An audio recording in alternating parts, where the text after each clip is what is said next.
नमस्कार, मैं मीनाक्षी शर्मा नए साल में आप सबका हार्दिक स्वागत करती हूं और एक नए प्रोजेक्ट के बारे में आज हम लोग बात करते हैं।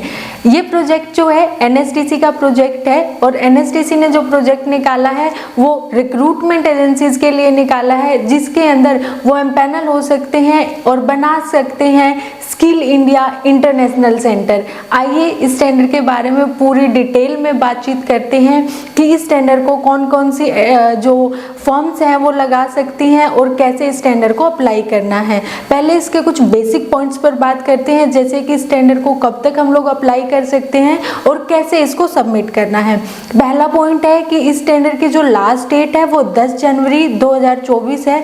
10 जनवरी 2024 तक इस टेंडर को हम लोग अप्लाई कर सकते हैं और बाय मेल इस टेंडर को हमने सबमिट करना है।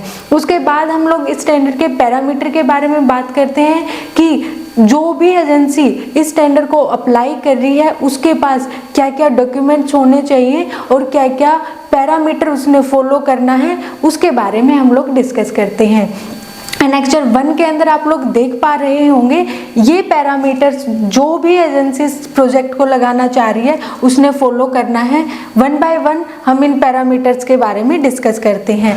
पहले पैरामीटर के बारे में अगर हम लोग बात करें तो जो भी एंटिटी इसको लगाना चाहती है उसके पास अपना रजिस्ट्रेशन सर्टिफिकेट होना चाहिए, उसका जीएसटी होना चाहिए और पैन कार्ड होना चाहिए। चाहे वो सोसाइटी है, चाहे वो ट्रस्ट है या कंपनी है, जो भी इस प्रोजेक्ट को लगाना चाहती है ये 3 लीगल डॉक्यूमेंट उसके पास होने चाहिए।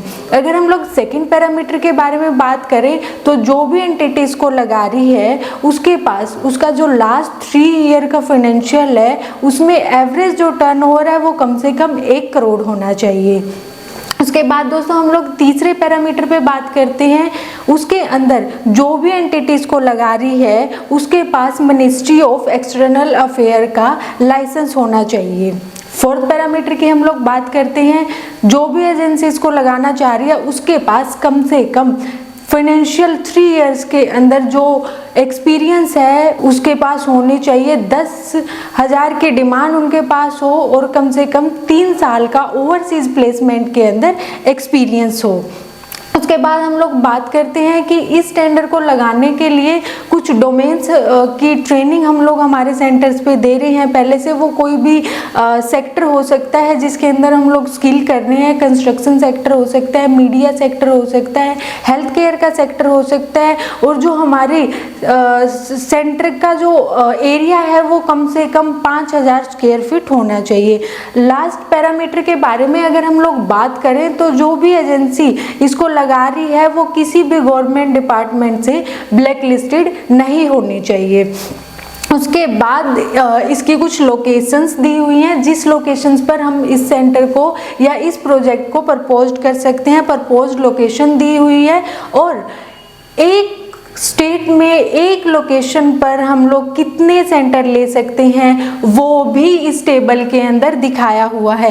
जैसा कि आप लोग देख पा रहे होंगे कि महाराष्ट्र के अंदर हम लोग 2 सेंटर ले सकते हैं, 2 सेंटर के लिए प्रपोज कर सकते हैं और लोकेशन हमारी मुंबई या नागपुर में से कोई भी हो सकती है। ऐसे ही हर स्टेट के बारे में और प्रपोज लोकेशन के बारे में इस टेबल के अंदर दिखाया गया है। उसके बाद इन्होंने अपने 2 फॉर्मेट दिए हुए हैं। पहला फॉर्मेट जो है उसके अंदर हम लोग अपनी ऑर्गेनाइजेशन की जो बेसिक डिटेल्स है वो डालेंगे, जैसे कि हमारी एंटिटी का नाम क्या है, कब इनकॉर्पोरेट हुई, क्या फाइनेंशियल है, कुछ बेसिक डिटेल्स हैं दोस्तों जो हमने इस फॉर्मेट के अंदर डालनी है। और सेकंड एनेक्चर इन लोगों ने एक डेक्लेरेशन दी हुई है जिसके अंदर हमने ये अपनी लेटर हेड और साइन स्टैम्प करना है इस डेक्लेरेशन को, जिसके अंदर हम लोग ये बता रहे हैं कि हम लोग किसी भी गवर्नमेंट डिपार्टमेंट से ब्लैक लिस्टेड नहीं है।